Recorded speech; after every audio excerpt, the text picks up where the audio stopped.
Hi friends, আজি এটা গিটাৰৰ নতুন লেসন লৈ আহিলোঁ F মেজৰ স্কেল গিটাৰত কেনেকৈ F মেজৰ স্কেলটো বজোৱা হয় অৰ্থাৎ F মেজৰ স্কেলত কি কি নোট লাগিব আমাক কেনেকৈ F মেজৰ স্কেলত চাই গাব লাগে ঠিক আছে আমি গিটাৰলৈ আহোঁ লেটছ ষ্টাৰ্ট তো F নোটটো আমি ফাৰ্ষ্ট ল'ব লাগিব F নোট আমি এটা লৈছে ডি ষ্ট্ৰিঙৰ এইটো ফাৰ্ষ্ট পেজ হৈছে ডি শাৰ্প ই F এইটো F নোট তো F নোট লাগিব G নোট লাগিব A নোট লাগিব A শাৰ্প লাগিব C লাগিব D লাগিব তাৰপিছতে E লাগিব আৰু F লাগিব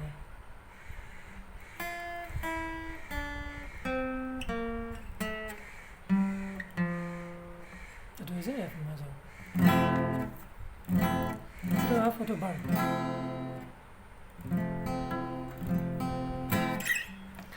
তো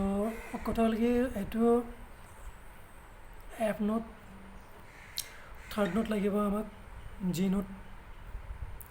ফ'ৰ লাগিব আমাক A শাৰ্প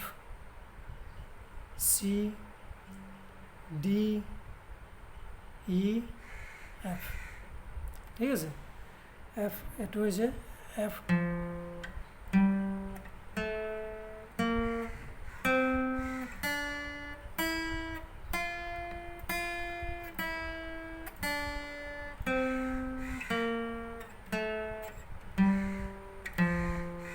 তো এইটো হৈছে F মেজৰ স্কেল তাৰপিছতে কৰ্ড এইটো